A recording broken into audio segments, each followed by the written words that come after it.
Hey, good morning. What a beautiful day it is to be a child of God. And who didn't know that? I want to try to make this short as possible. Y'all stick with me. I have posted a video of the office that my father has blessed me with.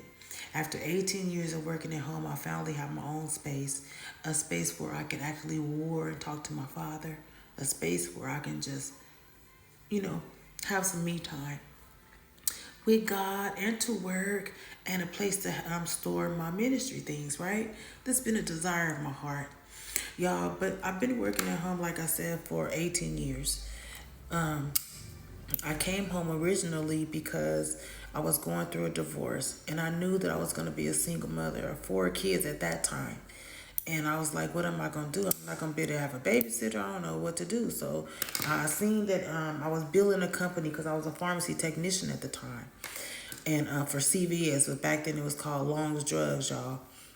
And so anyway, I had seen that this company called Aetna allows you to work home, and so I applied. I left my pharmacy technician job to be able to work at home because I knew I had to take care of my children, just trying to be proactive.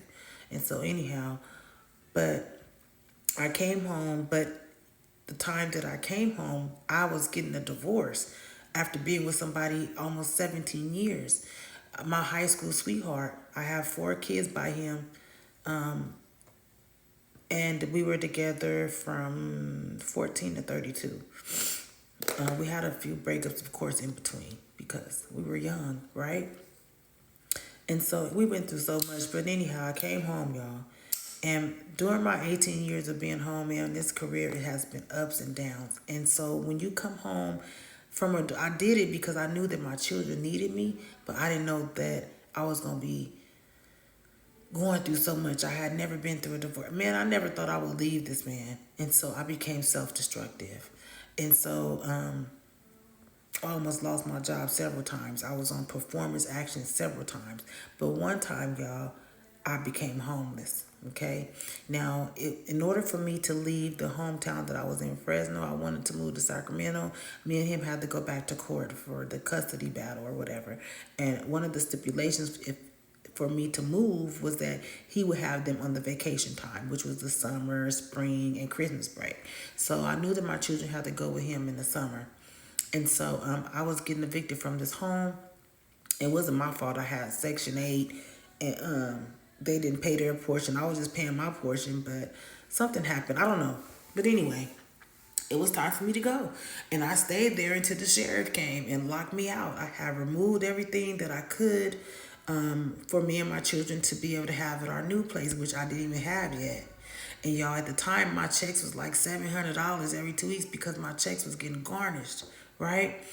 And so it was just bad, man. And so anyway, I got put out by the sheriff, my work equipment had to go with me. So what I'm gonna do? Because I'm supposed to work at home, I can't work nowhere else, right? Now I'm homeless. I had two dogs at the time. I was with a man that was abusive, and where I'm gonna work? He went to his father's house. I need to work, and I knew that my computer equipment was very important. I couldn't just have it anywhere. And I had to guard it with my life. So anyway, at the time, y'all, had a boss that was like my work dad. God put this man in my life, y'all. He literally had my back. And he's a white man. And I still hit him up every now and then. I haven't hit him up in a while, but he retired. But anyway, I was like, Mr. Fontana, I was like, I'm homeless.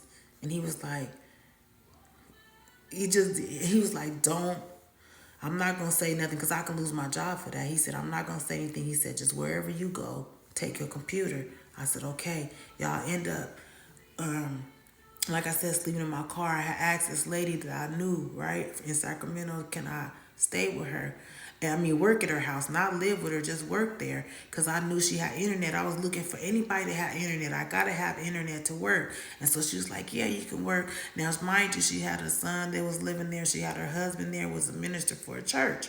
But I guess the minister, her husband, did not know that she smoked crack. So I'll be in there working and she come in there take a full pull. Now I'm in there hollering, Like, this is crazy. I would be going downstairs taking a hot links trying to eat because I couldn't afford to even buy me no food, y'all. I was paying everything that I had, the whole check, giving it to the lady because it cost me like almost 3,000 to move into the house back then. And so anyway, y'all, I was only able to get gas and to put buy me some cigarettes, buy that man some cigarettes, and give my dog some little bit of food. And that was it. Y'all, was hungry. I developed hunger pains. I never felt that in my life. I was calling family members, asking them for money. They was acting like they couldn't even give me $10 or $15, y'all. It was bad, bad, bad. And so, anyway, I kept working there while she did drugs in there, girl. Like I wanted to get high with her, girl. It was crazy.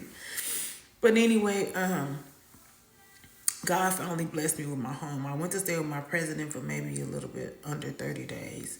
Finally got my place. My children had to end up staying a little extra month out with their father and go to school out there. They were so hurt. They were so sad. My son, he sent my children back on the train, y'all. My little sons, they was running to me. All my kids were so happy to see their mama. But the point is, Jesus, God kept me. He kept me. And so, me showing my office is just to show how good God has been to me. How he kept me. He's a keeper if you want to be kept. How you just don't know what people have been through. It's a picture is worth 1,000 words, y'all. My father has protected me, put people in my life for me, and before that man retired, he knew that account manager was my dream job. And he was like, Diana, I told him I got my place. He was so happy. And he said, I'm going to retire. He said, I want to get you this position. I'm going to talk to somebody I know in the company to get you the position. Y'all, I couldn't even get it. She wouldn't even hire me because I was on a performance action. But he literally cared about me. He showed me so many things. Y'all, he didn't even snitch on me. I knew that I had to keep my job for my kids. I knew that I did. I was trying everything in my power to keep my job. Y'all, I'm still here. Working the dream job that God blessed me with. So,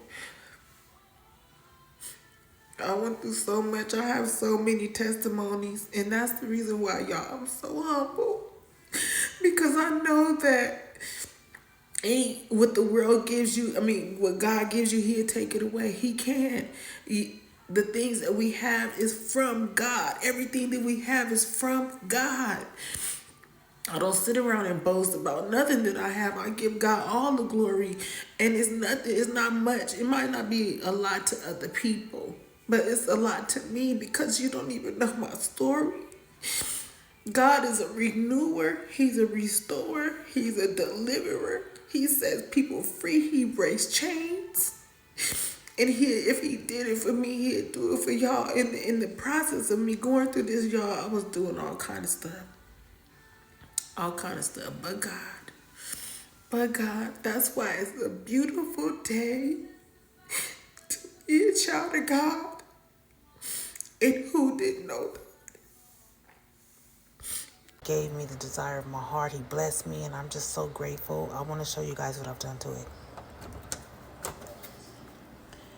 Yay, look at my office, guys. Just want to share with you guys what the Lord has blessed me with. I'm not going to show y'all me. Look at this, but I haven't put a picture in here yet. I'm going to do it. I just haven't decided what I want to put in here.